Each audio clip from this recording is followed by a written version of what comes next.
Welcome to episode 6 of Bigger Than You Know, the series where I feature companies that turn out to be much bigger than most people realize. Today, it's Hallmark. You probably know them for their greeting cards, but there's so much more to this company. I even think the greeting card part of their business tends to get overlooked. They helped shape that entire industry, and you can even say they helped create it. And today, no one in that industry is bigger. The man responsible for starting Hallmark is J.C. Hall. It was back in 1910, and he was only 18 years old. It started off as a very small postcard company. Postcards were a big thing at the time. He started getting a little traction, and after about a year, his brother joined him, and they named the company Hall Brothers. They were successful in selling postcards, but they viewed it as more of a fad. They figured if they wanted to establish a more sustainable business, they would have to expand into something else. That's when they started producing greeting cards. They were doing well in selling both postcards and greeting cards until 1915 when they had a major setback. It was a fire that destroyed their office and their entire inventory about a month before Valentine's Day. Let me explain. Back then, basically the only time someone would send greeting cards were Christmas and Valentine's Day. So, losing their entire inventory of greeting cards a month before Valentine's Day was, as I said, a major setback. Such a setback where that's where you have to sit down and evaluate whether or not it's worth it to continue. I'm sure we've all had moments like this. So there's a little inspiration we could all pull from J.C. Hall. He had only 5 years invested into a small business, he was still only 23 years old, and he experienced such a setback that it left him not far from where he started. It would have been so easy for him to just walk away and start focusing on something else. But he chose to continue, and look what it's led to. He had a vision of what he wanted to do and a plan of how to make it happen. He abandoned the postcards and went all in with the greeting cards. He took out a loan and bought a local engraving firm with a printing press and started printing his own cards, and it was a big success. Now, obviously, they'd like to sell cards outside of those two holidays, so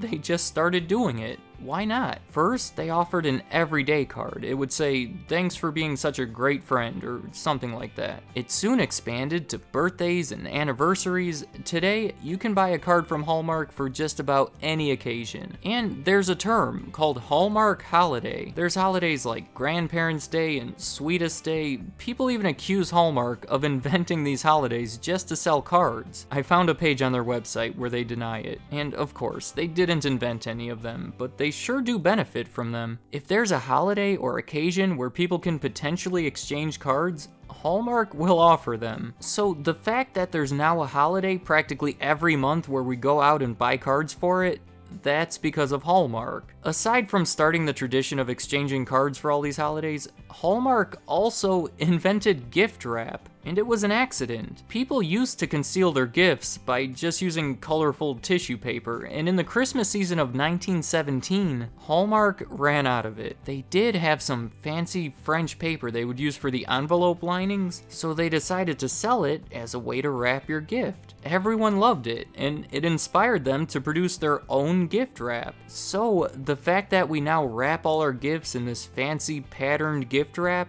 that's because of Hallmark. There's a lot of innovations that Hallmark is responsible for, but let's skip ahead and take a look at Hallmark today. Their sales were around $4 billion last year, and even though their greeting cards sell for like $5 each, they would still have to sell a crazy amount of them to reach $4 billion.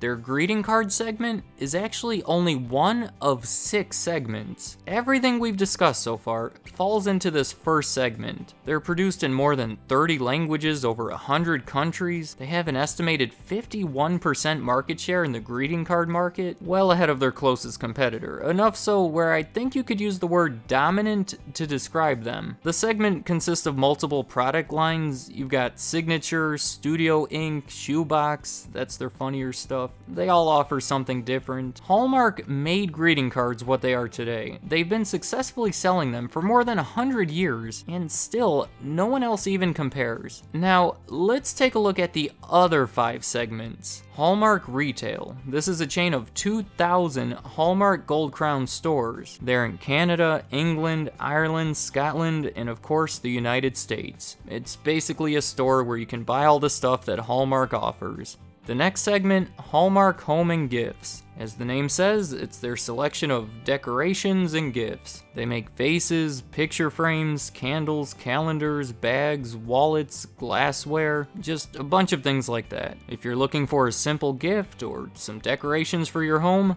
that's a good place to look. The 4th segment, and maybe the most shocking, Crayola. You know, like the crayons. Crayola, since 1984, owned by Hallmark. And Crayola itself can be qualified as being bigger than you know. I'm not sure how they're measuring it, but according to Hallmark, Crayola is the 3rd largest toy brand today. They sell all the stuff you would associate with them: crayons, colored pencils, markers, paints, coloring books. They also sell some other brands you might be familiar with, like Silly Putty, but it's the kits. All these kits, the craft sets and do-it-yourself products, they're never ending. DIY spring pencil topper craft kit, DIY stained glass kit, decoupage frame, rock painting, egg decorating, mason jar.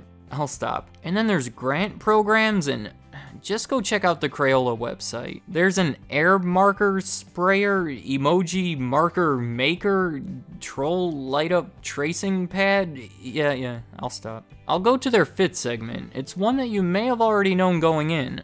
But again, even if you did, it's probably bigger than you know. Crown Media Family Networks, which has 6 parts to it. The Hallmark Channel, which is a basic cable network that airs family-friendly programming. Hallmark Movies and Mysteries, which is another cable network that focuses more on movies and mysteries. Hallmark Drama, which you can guess what that is. Hallmark Publishing, which sounds a little odd to me, but it creates novelizations of previously aired movies from those other channels. Hallmark Movies Now, which is a monthly subscription service where you could stream stuff mostly from the other channels on demand. Basically the Hallmark version of Netflix. And finally, Hallmark Hall of Fame. The older viewers should know what this is. It started in the early 50s, and it's been going on ever since. 63 seasons, over 250 episodes, and 81 Emmy Awards. It's aired on multiple networks, including CBS, NBC, ABC. I won't go much deeper into it, but it was a big deal in its time, and revolutionary in itself. The younger generations probably won't know much about this, so I recommend you go and ask someone who's a little older. But aside from Hallmark Hall of Fame, most of what Hallmark puts out on these channels doesn't get much respect. It has a reputation of being low quality, low effort stuff that's made for your grandparents. They put out 33 new Christmas movies last year, and I guess they're going to top it with 34 this year, and they all tend to be similar and predictable. Saturday Night Live even made fun of them for those exact reasons. But you might be surprised to hear that they're killing it in the ratings. The Hallmark Channel is one of the most improved networks of the past few years. And it's not just Christmas anymore either. Just the same as when they started capitalizing on all the holidays with their greeting cards, they're doing it again with movies. What they do is they spend a couple $1 million producing a movie, which is really cheap. Then they make a killing on them when they're aired on their network, and add to the profits by offering them on their streaming service. People love these cheesy movies. They're all nostalgic and heartwarming, so despite lacking in many areas,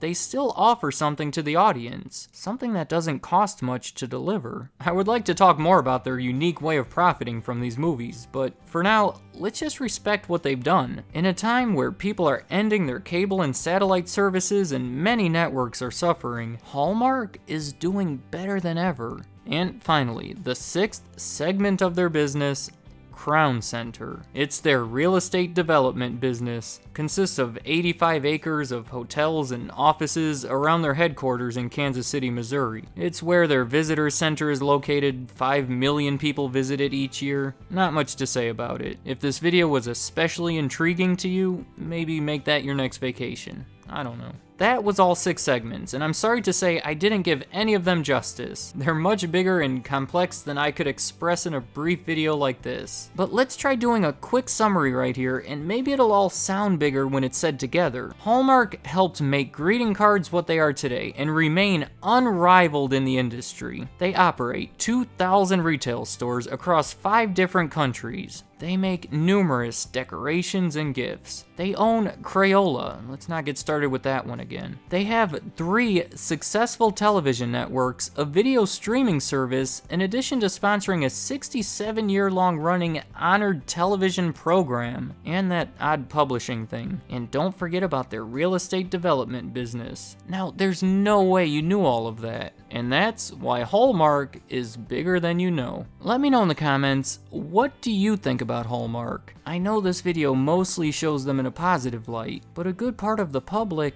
looks at them differently. Hallmark does their best to promote how much they care and want to be a part of your celebrations. Like in their famous slogan, when you care enough to send the very best. But is it all just an act? Does Hallmark really care and want to bring people together, or do they just want you to think they care when in reality all they want to do is capitalize off these holidays and sell you a meaningless card that you don't really need? There's so much more to look at with this topic. I feel like I touched on 20 different topics and failed to go too deep into any of them. Let me know if you'd be interested in hearing more about any of these in the future. I'd like to hear what you have to say. Really quick, if you wanted to know where the name Hallmark comes from, it's defined as an official mark stamped on gold and silver articles in England to attest their purity. It's a way to show that a metal is quality. If Hallmark represents quality, then that's a good thing to put on your product. Also, the founder's name was J.C. Hall, and he ran it with his brother. It was called the Hall Brothers. So they figured it was a good name. In the 1920s, they started writing it on all the cards, and in the 1950s, the name of the company changed from Hall Brothers to Hallmark. In my opinion, a positive change. Thank you for watching.